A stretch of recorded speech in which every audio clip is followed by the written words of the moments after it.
Hi friends, welcome to my YouTube channel. ಸ್ನೇಹಿತರೆ, ಗೃಹಲಕ್ಷ್ಮಿ ಯೋಜನೆಯ 12 ಮತ್ತು 13ನೇ ಕಂತಿಗೆ ಸಂಬಂಧಪಟ್ಟಂತೆ ಸ್ವತಃ ಮಹಿಳಾ ಮತ್ತು ಮಕ್ಕಳ ಕಲ್ಯಾಣ ಸಚಿವೆಯಾಗಿರ್ತಕ್ಕಂಥ ಲಕ್ಷ್ಮಿ ಹೆಬ್ಬಾಳ್ಕರ್ ಅವರು ಒಂದು ಹೊಸ ಅಪ್ಡೇಟ್ ಅನ್ನ ಇಂದಿನ ದಿನ ನೀಡಿದ್ದಾರೆ. ಸ್ನೇಹಿತರೆ, ಹಾಗಾದ್ರೆ ಲಕ್ಷ್ಮಿ ಹೆಬ್ಬಾಳ್ಕರ್ ಅವರು ನೀಡತಕ್ಕಂತ ಒಂದು ಹೊಸ ಅಪ್ಡೇಟ್, ಅದರಲ್ಲಿ ಕೂಡ ಗೃಹಲಕ್ಷ್ಮಿಗೆ ಸಂಬಂಧಪಟ್ಟಂತ ಒಂದು ಹೊಸ ಅಪ್ಡೇಟ್ ಏನಿದೆ ಅನ್ನೋದನ್ನ ಈ ಒಂದು ವಿಡಿಯೋದ ಮೂಲಕ ನೀವು ತಿಳ್ಕೋಬಹುದು. ಸ್ನೇಹಿತರೆ, ನೀವೇನಾದರೂ ಈ ಒಂದು ಚಾನಲ್ ಅನ್ನ ಫಸ್ಟ್ ಟೈಮ್ ನೋಡ್ತಿದ್ರೆ ದಯವಿಟ್ಟು ಸಬ್ಸ್ಕ್ರೈಬ್ ಮಾಡ್ಕೊಳ್ಳಿ ಮತ್ತು ಪಕ್ಕದಲ್ಲಿರ್ತಕ್ಕಂಥ ಬೆಲ್ ಬಟನ್ ಅನ್ನು ಕೂಡ ಪ್ರೆಸ್ ಮಾಡೋದನ್ನ ಮರಿಬೇಡಿ.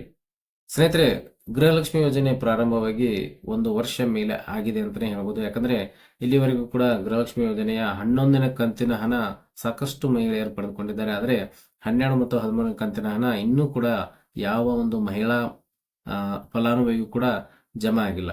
ಕಾರಣ ಸ್ನೇಹಿತರೆ, ಸರ್ಕಾರದ ಹತ್ತಿರ ಒಂದು ಫಂಡ್ ಇರದೇ ಇರಬಹುದು, ಜೊತೆಗೆ ತಾಂತ್ರಿಕ ದೋಷ ಕೂಡ ಇರಬಹುದು ಸ್ನೇಹಿತರೆ. ಆದರೆ ಗೃಹಲಕ್ಷ್ಮಿ ಯೋಜನೆಯ 12 ಮತ್ತು 13ನೇ ಕಂತಿನ ಹಣ ಇನ್ನೂ ಕೂಡ ಯಾವ ಮಹಿಳಾ ಫಲಾನುಭವಿಗೂ ಕೂಡ ಜಮಾ ಆಗಿಲ್ಲ. ಆದರೆ ಇದಕ್ಕೆ ಸಂಬಂಧಪಟ್ಟಂತೆ ಮಹಿಳಾ ಮತ್ತು ಮಕ್ಕಳ ಕಲ್ಯಾಣ ಸಚಿವೆ ಈ ಒಂದು ಗೃಹಲಕ್ಷ್ಮಿ ಯೋಜನೆಯ ಹಣವನ್ನು ನಾವು 12ನೇ ಕಂತಿನ ಹಣ ಮತ್ತು 13ನೇ ಕಂತಿನ ಹಣವನ್ನು ನಾವು ಇದೇ ಒಂದು ಸೆಪ್ಟೆಂಬರ್ ತಿಂಗಳನ್ನ ಕೊನೆಯ ವಾರದಲ್ಲಿ ಹಾಕ್ತೀವಿ ಅನ್ನೋ ಒಂದು ಮಾತನ್ನು ಕೂಡ ಅವರು ನೀಡಿದ್ರು. ಆದರೆ ಇಲ್ಲಿವರೆಗೂ ಕೂಡ ಗೃಹಲಕ್ಷ್ಮಿ ಯೋಜನೆಯ ಯಾವುದೇ ಒಂದು ಕಂತು, ಅದು 12ನೇ ಕಂತಿನ ಹಣ ಇರ್ಬೋದು ಅಥವಾ 13ನೇ ಕಂತಿನ ಹಣ ಇರ್ಬೋದು, ಯಾವುದೇ ಒಂದು ಕಂತು ಕೂಡ ಇನ್ನೂ ಕೂಡ ಜಮಾ ಆಗಿಲ್ಲ ಸ್ನೇಹಿತರೆ. ಆದ್ರೆ ಇದನ್ನೆಲ್ಲ ನೋಡಿದ್ರೆ ಸ್ನೇಹಿತರೆ, ಗೃಹಲಕ್ಷ್ಮಿ ಯೋಜನೆಯ 12 ಮತ್ತು 13ನೇ ಕಂತಿನ ಹಣ ಈ ಒಂದು ತಿಂಗಳಿನಲ್ಲಿ ಬರುವುದು ಡೌಟೆ ಅಂತ ಹೇಳ್ಬೋದು. ಅದೇ ರೀತಿ ಗೃಹಲಕ್ಷ್ಮಿ ಯೋಜನೆಗೆ ಸಂಬಂಧಪಟ್ಟಂತೆ ಒಂದು ಹೊಸ ಅಪ್ಡೇಟ್ ಅನ್ನ ಸ್ವತಃ ಮಹಿಳಾ ಮತ್ತು ಮಕ್ಕಳ ಕಲ್ಯಾಣ ಸಚಿವೆಯರು ಕೂಡ ನೀಡಿದ್ದಾರೆ.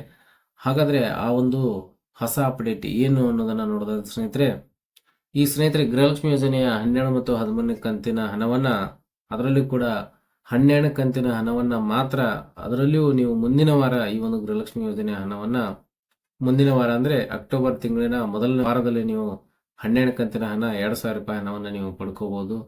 ಅಲ್ಲದೆ 13ನೇ ಕಂತಿನ ಹಣವನ್ನ ನೀವು 2 ಅಥವಾ 3 ದಿನಗಳ ಒಂದು ಅಂತರದಲ್ಲಿ ನೀವು ಪಡ್ಕೋಬಹುದು ಅನ್ನೋ ಒಂದು ಮಾಹಿತಿಯನ್ನ ಮಹಿಳಾ ಮತ್ತು ಮಕ್ಕಳ ಕಲ್ಯಾಣ ಸಚಿವೆ ನೀಡಿದ್ದಾರೆ ಸ್ನೇಹಿತರೆ. ಆದರೆ ಈ ಒಂದು 12 ಮತ್ತು 13ನೇ ಕಂತಿನ ಹಣವನ್ನ ಸರ್ಕಾರ ನಿಮ್ಮ ಖಾತೆಗೆ ಹಾಕಬೇಕು ಅಂತಂದ್ರೂ ಕೂಡ ಕೆಲವೊಂದಷ್ಟು ಪ್ರೊಸೀಜರ್ಸ್ ಇರುತ್ತೆ. ಆ ಒಂದು ಪ್ರೊಸೀಜರ್ ಮೂಲಕ ಅವರು ಹಣವನ್ನ ಹಾಕಬೇಕಾಗುತ್ತೆ. ಆ ಒಂದು ಪ್ರೊಸೀಜರ್ ಅನ್ನ ಈಗಾಗಲೇ ಅವರು ಕಂಪ್ಲೀಟ್ ಮಾಡಿದ್ರೆ ಮಾತ್ರ ಗೃಹಲಕ್ಷ್ಮಿ ಯೋಜನೆಯ 12ನೇ ಕಂತಿನ ಹಣವನ್ನ ನಿಮಗೆ ಹಾಕ್ಲಿಕ್ಕೆ ಸಾಧ್ಯ ಆಗುತ್ತೆ ಸ್ನೇಹಿತರೆ. ಆದ್ರೆ ಮಹಿಳಾ ಮತ್ತು ಮಕ್ಕಳ ಕಲ್ಯಾಣ ಸಚಿವೆ ಏನ್ ಹೇಳ್ತಾರೆ ಅಂತಂದ್ರೆ, 12ನೇ ಕಂತಿನ ಹಣವನ್ನ ನಾವು ಈಗಾಗಲೇ ಫೈನಾನ್ಸ್ ಡಿಪಾರ್ಟ್ಮೆಂಟ್ ನಿಂದ ನಾವು ರಿಲೀಸ್ ಮಾಡಿಸಿ, ಅದೇ ರೀತಿ ಮಹಿಳಾ ಮತ್ತು ಮಕ್ಕಳ ಕಲ್ಯಾಣ ಇಲಾಖೆಗೆ ನಾವು ನೀಡಿದೀವಿ. ಹೀಗಾಗಿ ಇನ್ನೇನು 2 ಅಥವಾ 3 ದಿನ ಅಥವಾ ಒಂದು ವಾರದಲ್ಲಿ ಗೃಹಲಕ್ಷ್ಮಿ ಯೋಜನೆಯ 12ನೇ ಕಂತಿನ ಹಣವನ್ನ ನೀವು ನಿಮ್ಮ ಖಾತೆಗೆ ಪಡೆದುಕೊಳ್ಳಬಹುದು ಅನ್ನೋ ಒಂದು ಮಾಹಿತಿಯನ್ನ ನೀಡಿದ್ದಾರೆ ಸ್ನೇಹಿತರೆ. ಅದೇ ರೀತಿ 13ನೇ ಕಂತಿನ ಹಣಕ್ಕೆ ಸಂಬಂಧಪಟ್ಟಂತೆ ಅವರು ಯಾವುದೇ ಒಂದು ಸ್ಪಷ್ಟ ನಿರ್ಧಾರವನ್ನ ತಿಳಿಸ್ತಾ ಇಲ್ಲ. ಆದರೆ ಒಂದು ಪ್ರೊಸೀಜರ್ ಪ್ರಕಾರ ಹೋಗೋದಾದ್ರೆ 12 ಮತ್ತು 13ನೇ ಕಂತಿನ ಹಣವನ್ನ 12ನೇ ಕಂತಿನ ಹಣ ಜಮಾ ಮಾಡಿದ ನಂತರ ಒಂದು ವಾರದೊಳಗಡೆ ಅದನ್ನು ಕೂಡ ಹಾಕಬಹುದು. ಅಂದ್ರೆ ಬರುವ ದಸರಾ ಹಬ್ಬದ ನಿಮಿತ್ತ 13ನೇ ಕಂತಿನ ಹಣವನ್ನು ಕೂಡ ನೀವು ಪಡ್ಕೋಬಹುದು ಅನ್ನೋದು ನಮ್ಮ ಒಂದು ಅಭಿಪ್ರಾಯ ಸ್ನೇಹಿತರೆ.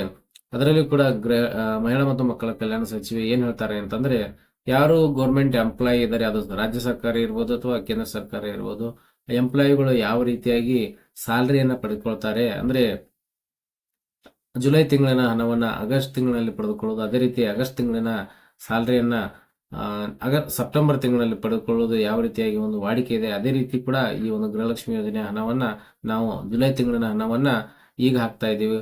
ಅದೇ ರೀತಿ ಆಗಸ್ಟ್ ತಿಂಗಳಿನ ಹಣವನ್ನು ಕೂಡ ನೀವು ಮುಂದಿನ ವಾರದಲ್ಲಿ ನೀವು ಅಥವಾ ಮುಂದಿನ ಅಂದ್ರೆ ಅಕ್ಟೋಬರ್ ತಿಂಗಳಿನ ಒಂದು 2ನೇ ವಾರದಲ್ಲಿ ಕೂಡ ನೀವು ಪಡ್ಕೋಬಹುದು ಅನ್ನೋ ಒಂದು ಮಾಹಿತಿಯನ್ನ ತಿಳಿಸಿದ್ದಾರೆ. ಅದರ ಜೊತೆಗೆ ಈ ಒಂದು ಗೃಹಲಕ್ಷ್ಮಿ ಯೋಜನೆಯನ್ನ ಯಾವುದೇ ಕಾರಣಕ್ಕೂ ನಾವು, ಗೃಹಲಕ್ಷ್ಮಿ ಯೋಜನೆ ಅಷ್ಟೇ ಅಲ್ಲ, 5 ಗ್ಯಾರಂಟಿ ಯೋಜನೆಗಳಿದ್ದಾವೆ. ಆ 5 ಗ್ಯಾರಂಟಿ ಯೋಜನೆಗಳನ್ನು ಕೂಡ ನಾವು ಯಾವುದೇ ಕಾರಣಕ್ಕೂ ಬಂದ್ ಮಾಡಲ್ಲ ಅನ್ನೋ ಒಂದು ಮಾಹಿತಿಯನ್ನ ಈ ಒಂದು ವಿಡಿಯೋದ ಮೂಲಕ ತಿಳಿಸಿದ್ದಾರೆ ಸ್ನೇಹಿತರೆ. ಹಾಗಾದ್ರೆ ಸ್ನೇಹಿತರೆ, ಮಹಿಳಾ ಮತ್ತು ಮಕ್ಕಳ ಕಲ್ಯಾಣ ಸಚಿವೆ ಯಾವ ಮಾಹಿತಿಯನ್ನ ತಿಳಿಸಿದ್ದಾರೆ ಅನ್ನೋದು ಕುರಿತಾಗಿ ಒಂದು ವಿಡಿಯೋ ಇದೆ ಸ್ನೇಹಿತರೆ.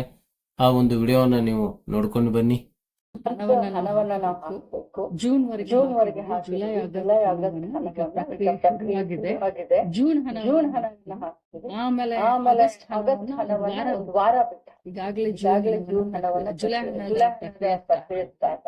ಆಮೇಲೆ ಒಂದು ವಾರ ಅಷ್ಟು ಈಗ ನೀವು ನೀವು ಎಲ್ಲ ನೋಡಿದ್ರ ನೌಕರರು ಈಗ ಈಗ ಸೆಪ್ಟೆಂಬರ್ ಸೆಪ್ಟೆಂಬರ್ ಸೆಪ್ಟೆಂಬರ್ನ ಒಂದು ಕ್ರೆಡಿಟ್ ಕ್ರೆಡಿಟ್ ಪೇಮೆಂಟ್ ಅಕ್ಟೋಬರ್ ನಲ್ಲಿ ಹಾಗೆ ಹಾಗೆ ಸೆಪ್ಟೆಂಬರ್ ನ ಕ್ರೆಡಿಟ್ ಅಕ್ಟೋಬರ್ ನ ಕ್ರೆಡಿಟ್ ನವೆಂಬರ್ ನವೆಂಬರ್ ಬಟ್ ಯಾವುದೇ ಯಾವುದೇ ಕಾರಣಕ್ಕೂ ಈ ಯೋಜನೆ ಇದು ಗೃಹಲಕ್ಷ್ಮಿ ಅಷ್ಟೇ ಯಾವ ಕಾರಣಕ್ಕೂ ನಿಲ್ಲ. ಸ್ನೇಹಿತರೆ, ಇದಿಷ್ಟು ಗೃಹಲಕ್ಷ್ಮಿ ಯೋಜನೆಯ 12 ಮತ್ತು 13ನೇ ಕಂತಿನ ಹಣಕ್ಕೆ ಸಂಬಂಧಪಟ್ಟಂತ ಒಂದು ಹೊಸ ಮಾಹಿತಿಯಾಗಿದೆ. ಸ್ನೇಹಿತರೆ, ನೀವೇನಾದ್ರೂ ಈ ಒಂದು ಚಾನಲ್ ಅನ್ನ ಫಸ್ಟ್ ಟೈಮ್ ನೋಡ್ತಿದ್ರೆ ದಯವಿಟ್ಟು ಸಬ್ಸ್ಕ್ರೈಬ್ ಮಾಡ್ಕೊಳ್ಳಿ ಮತ್ತು ಪಕ್ಕದಲ್ಲಿರ್ತಕ್ಕಂಥ ಬೆಲ್ ಬಟನ್ ಅನ್ನು ಕೂಡ ಪ್ರೆಸ್ ಮಾಡೋದನ್ನ ಮರಿಬೇಡಿ. ಸ್ನೇಹಿತರೆ, ಮತ್ತೆ ಒಂದು ಹೊಸ ಮಾಹಿತಿಯೊಂದಿಗೆ ಮತ್ತೆ ಮುಂದಿನ ವಿಡಿಯೋದಲ್ಲಿ ಭೇಟಿಯಾಗೋಣ. ಅಲ್ಲಿವರೆಗೆ ಎಲ್ಲರಿಗೂ ಧನ್ಯವಾದಗಳು.